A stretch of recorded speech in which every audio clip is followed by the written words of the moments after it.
नमस्कार दोस्तों, आज हम डिस्कस करेंगे फैमिली रियूनियन केसेस। ये हमारी एक बहुत ही बढ़िया कंप्रहेंसिव वीडियो रहेगी। इसके अंदर मैं आपको बिल्कुल इन्फॉर्मेटिव इंफॉर्मेशन प्रोवाइड करूँगा। तो प्रॉब्लम क्या है कि जितनी भी ये मैरिजेस होती हैं, तो जो फॉरेन एम्बेसीज हैं, जो एडवांस कंट्री है, जो फर्स्ट वर्ल्ड कंट्रीज़ हैं, they are very very rigid about family reunion cases. उनकी वेरिफिकेशंस बहुत ज़्यादा है।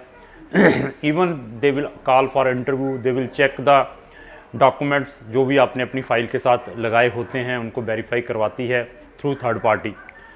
तो जब भी आपने अपना कोई फैमिली रियूनियन केस अप्लाई करना है तो किसी टेक्निकल जो एक्सपीरियंस पर्सन हो उसके थ्रू अप्लाई करने की कोशिश करें, क्योंकि क्राउन इमिग्रेशन को मोर देन 100 कंट्रीज़, मैं रिपीट कर दूं, मोर देन 100 कंट्रीज़ के फैमिली रियूनियन केसेस के बारे में बहुत अच्छा नॉलेज है, क्योंकि हम इस टाइप के केसेस रेगुलर अप्लाई करते रहते हैं जब भी कोई भी क्लाइंट हमारे पास आता है। इवन अगर आपका family reunion case already refuse हो चुका है तो आप क्राउन इमिग्रेशन से ज़रूर संपर्क करें। तो इन जितनी भी जो एडवांस कंट्रीज़ हैं, चाहे मैं यूके की बात करूं, चाहे मैं यूएसए की बात करूं, चाहे मैं कनाडा की बात करूं, चाहे ऑस्ट्रेलिया, चाहे मैं न्यूजीलैंड, चाहे जापान, चाहे नॉर्थ कोरिया, जहां मैं कुछ यूरोपियन कंट्रीज़ की बात करूं, तो they are very very rigid. वो आपके डॉक्यूमेंट्स को प्रॉपरली स्क्रूटनाइज करती है, उसके बाद आपको वीज़ा प्रोवाइड करती हैं, क्योंकि उनको बहुत अच्छा एक्सपीरियंस है। क्योंकि आपने तो फर्स्ट टाइम अप्लाई करना है, उनके पास तो लॉट ऑफ एप्लीकेशंस आती हैं, क्योंकि उनको प्रीवियसली एक्सपीरियंस रहा है कि हमारे बहुत सारे इंडियंस हुए, पाकिस्तानी हुए, बांग्लादेशी हुए, नेपालीज़ हुए, वो फेक मैरिजेज़ हुई, शाम मैरिजेज़ हुई, वो करवाकर फॉरेन कंट्रीज़ में वीज़ा लेने की कोशिश की है, इवन लिए भी हैं। तो वो दैट रीज़न वो हर एक केस को प्रॉपरली स्क्रूटनाइज करते हैं। तो आज मैं डिस्कस करूँगा, एक कंप्रहेंसिव मेरे पास चेकलिस्ट है। तो ये चेकलिस्ट के अकॉर्डिंग, मतलब ये मैं चेकलिस्ट आपको प्रोवाइड बताने जा रहा हूँ। ये डिपेंड है कि आप कौन सी कंट्री में अपना वीज़ा अप्लाई करने के लिए जा रहे हैं। कुछ कंट्रीज़ में तो ये सारे डॉक्यूमेंट चाहिए, कुछ कंट्री में तो इसमें से सिर्फ दो या चार या 5 डॉक्यूमेंट की रिक्वायरमेंट रहती है। डिपेंड है कि आपका केस फैमिली रियूनियन का कौन सी कंट्री में अप्लाई करना है आपने। तो इवन अगर आप अपना फियांसी वीज़ा भी अप्लाई करना चाहते हैं कि आपने अपनी जो मैरिज वहाँ जाकर करनी है, तो उसके लिए डिफरेंट टाइप के डॉक्यूमेंट्स हैं। डिपेंड है कि आप चाहते क्या हैं। इवन हमारे पास बहुत सारे केसेस जो स्टूडेंट डिपेंडेंट वीज़ाज़ अप्लाई करते हैं, चाहे वो मैं कनाडा का ओपन वर्क परमिट बताऊं जो स्पाउस अप्लाई करता है, चाहे मैं डिपेंडेंट वीज़ा स्टूडेंट का यूके का बताऊं या न्यूजीलैंड का बताऊं, जहाँ मैं स्कैंडिनेवियन कंट्रीज़ का बताऊं, क्योंकि हम इन कंट्रीज़ में स्टूडेंट डिपेंडेंट वीज़ाज़ बहुत सारी एप्लीकेशंस अप्लाई करते हैं। इवन जो वहाँ पर परमानेंट रेजिडेंसी के ऊपर हैं या वर्क परमिट के ऊपर हैं, उनके भी फैमिली रियूनियन केसेस हमारे पास आते रहते हैं रेगुलरली। इवन यूरोपियन कंट्रीज़ में, यूरोपियन कंट्रीज़ के भी हमारे पास बहुत सारे फैमिली रियूनियन केसेस आते हैं। डिपेंड है कि आप यूरोपियन कंट्री में वहाँ पर पासपोर्ट होल्डर हैं। अगर आप यूरोपियन किसी भी कंट्री के पासपोर्ट होल्डर हैं तो आपका जो प्रोसेसिंग टाइम है वो बहुत ही निग्लिजिबल जैसा है, 2, 5 या 10 वर्किंग डेज़ के अंदर ही आपको वो वीज़ा स्टैम्प कर देते हैं। अगर आपका वहाँ पर स्टेटस पीआर होल्डर का है तो उसका जो प्रोसेसिंग टाइम डिफरेंट टाइप का है, तो डिफरेंट टाइप के आपको वहाँ से डॉक्यूमेंट की रिक्वायरमेंट रहती है। तो अभी मैं एक कंप्रहेंसिव चेकलिस्ट के बारे में डिस्कस करूँगा कि इस टाइप के डॉक्यूमेंट आपके पास होने चाहिए। और इवन कुछ कंट्रीज़ आपकी इंटरव्यू भी लेती है, इंटरव्यू में क्या क्या पूछा जा सकता है उसके बारे में भी क्राउन इमिग्रेशन आपको बता सकती है, क्योंकि हमारे पास बहुत सारे पुराने जो हमारे ओल्ड क्लाइंट्स हैं उनका डाटा पड़ा हुआ है। हम ऑलवेज हर एक क्लाइंट का डाटा मेंटेन करके रखते हैं, क्या क्या क्वेश्चंस पूछे गए हैं उनको हम अपने सिस्टम के अंदर, जो हमारे प्रोस्पेक्टिव क्लाइंट्स होते हैं उनके साथ हमारी कोशिश रहती है कि हम वो डाटा शेयर करें। तो अभी हम कंप्रहेंसिव डिस्कस करेंगे। पासपोर्ट आम रूटीन है, तो फोटोग्राफ्स भी रूटीन है। आपका डेट ऑफ बर्थ सर्टिफिकेट, बहुत सारी कंट्री 90% कंट्रीज़ आपका डेट ऑफ बर्थ भी सर्टिफिकेट रिक्वायरमेंट रहती है। एजुकेशन डॉक्यूमेंट, स्पाउस के कुछ कंट्रीज़ एजुकेशन डॉक्यूमेंट्स की भी रिक्वायरमेंट रखती है कि उसकी एजुकेशंस क्या है। डिपेंड है आप कौन सी कंट्री में अप्लाई करने के लिए जा रहे हैं। मैरिज सर्टिफिकेट तो एक रूटीन है, उसके बगैर तो आप अप्लाई ही नहीं कर सकते। अगर आपने वहाँ पर फियांसे वीज़ा के लिए जाना है तो वहाँ का जो मैरिज रजिस्ट्रार का ऑफिस है, वहाँ से कंफर्मेशन लेटर आपको भेजनी पड़ेगी कि मेरी जो मैरिज है इस चर्च के अंदर या इस टेंपल के अंदर उस डेट को ऑर्गेनाइज होगी। वो document, it is a main document जहाँ पर हमने फियांसी वीज़ा अप्लाई करना है।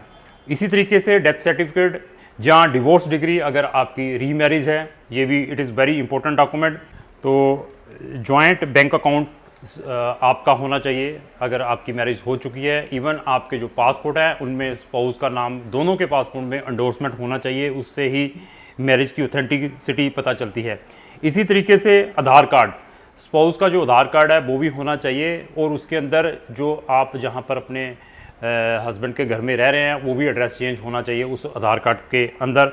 इसी तरीके से जो आपकी सेरेमनी हुई है मैरिज की, उसकी फ़ोटोग्राफ्स हो गई, मैरिज की वीडियोस हो गई, और साथ में आपकी जो भी आपके हस्बैंड के साथ चैटिंग चल रही है उसका पूरे का पूरा रिकॉर्ड, इवन आपकी फ़ोन कॉल्स का रिकॉर्ड, ये सारा का सारा आपको प्रोवाइड करना पड़ेगा जब भी आपने किसी भी कंट्री में नहीं, वो स्पेसिफिक कंट्रीज़ हैं ये जहाँ पर ये आपके ग्रीटिंग कार्ड्स जो आपने हस्बैंड एंड वाइफ ने एक दूसरे से एक्सचेंज किए हैं, इवन आपकी जो ओल्ड चैट है, इवन आपके जो टेलीफोन एक दूसरे से जो होते हैं उनकी durations, everything they are asking. Depend है कि आप कौन सी कंट्री में अप्लाई करने के लिए जा रहे हैं। मनी सेंडिंग और रिसीविंग रिसीट्स, अगर आप अपने हस्बैंड या स्पाउस को कोई पैसा एक दूसरे से एक्सचेंज कर रहे हैं उसकी कंफर्मेशन रिसीट्स, इवन बर्थडे और एनिवर्सरी सेलिब्रेशन फोटोग्राफ्स, ग्रीटिंग्स और एनीथिंग। अगर आपके मैरिज को 1 साल से ज़्यादा हो चुका है तो आपने अगर अपनी एनिवर्सरी सेलिब्रेट की है, जहाँ अगर आपने बर्थडे सेलिब्रेट किया है उसकी कोई फ़ोटोग्राफ्स, हनीमून फ़ोटोग्राफ्स अगर आप कहीं हनीमून मनाने के लिए गए हैं।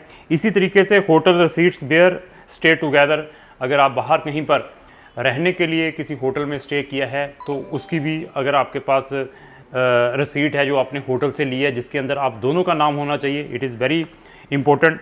स्पाउस नॉमिनी इन इंश्योरेंस और एनी प्रॉपर्टी डॉक्यूमेंट, अगर आपने अपने स्पाउस को, जो नॉमिनी होता है बैंक में अगर आपका अपना खाता है तो उसमें अपने स्पाउस को नॉमिनी बना दिया है या किसी इंश्योरेंस में नॉमिनी बना दिया है, उसकी कंफर्मेशंस। इसी तरीके में FDRs हो उसके अंदर नॉमिनी अगर आप अपनी स्पाउस को बना देते हैं, that is also very solid evidence. Even अगर आपकी कोई प्रेगनेंसी रिपोर्ट है तो वो भी it is very solid proof अगर आप अपनी ये फैमिली रियूनियन केसेस के ऊपर लगाते हैं। बट डिपेंड है कि आप अपना केस कहाँ पर अप्लाई कर रहे हैं। इसी तरीके से पैलेस और गुरुद्वारा और टेम्पल, अगर आपने जो मैरिज है अपने रिलीजन के अकॉर्डिंग सोलमनाइज जहाँ की है तो वहाँ से भी आपने रिसीट लेनी है। मैरिज सर्टिफिकेट तो मैंडेटरी है, लेकिन अपने गुरुद्वारा या टेम्पल या चर्च से भी एक अपनी रिसीट जरूर ले लीजिए।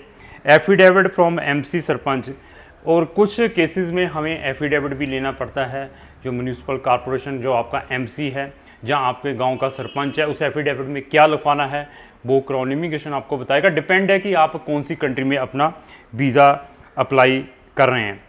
तो इसी तरीके से कुछ कंट्री स्ट्रॉन्ग टाइज भी मांगती हैं। जब आपका स्पाउस किसी कंट्री के अंदर वहाँ पर वर्क परमिट के ऊपर है तो आप यहाँ पर हैं तो आपकी भी स्ट्रॉन्ग टाइज देखी जाती है। जैसे मैं कनाडा की एग्जांपल दूँ या UK की एग्जांपल दूँ तो दे आर सेइंग कि आप इंडिया में क्या करते हैं, तो आपके जॉब पेपर भी हो सकते हैं, आपकी ITRs भी हो सकती है, आपकी सैलरी स्लिप्स भी हो सकती हैं, आपके नाम पर इंडिया में प्रॉपर्टी क्या है वो भी है। डिपेंड है कि आपका केस कौन सी कंट्री में अप्लाई करने के लिए आपने अप्लाई करना है। तो क्राउन इमिग्रेशन के पास हर एक कंट्री की डिफरेंट टाइप की चेकलिस्ट है।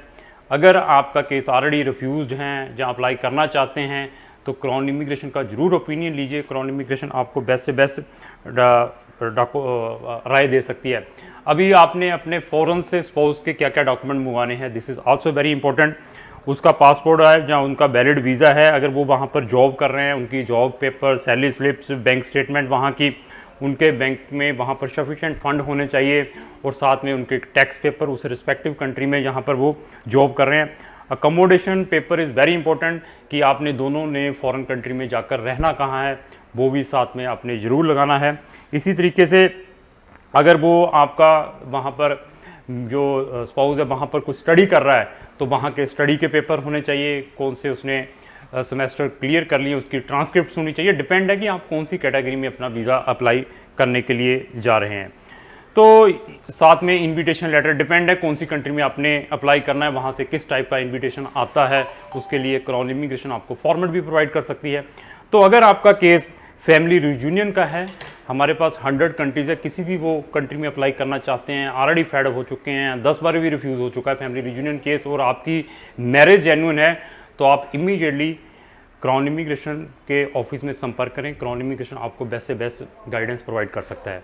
तो इस टाइप की इन्फॉर्मेटिव वीडियो मैं डेली अपने चैनल पर डालता हूं। अगर आप मेरी डेली वीडियो देखना चाहते हैं तो मेरे चैनल को सब्सक्राइब करें, साथ में लगे बेल आइकन को जरूर पुश करें।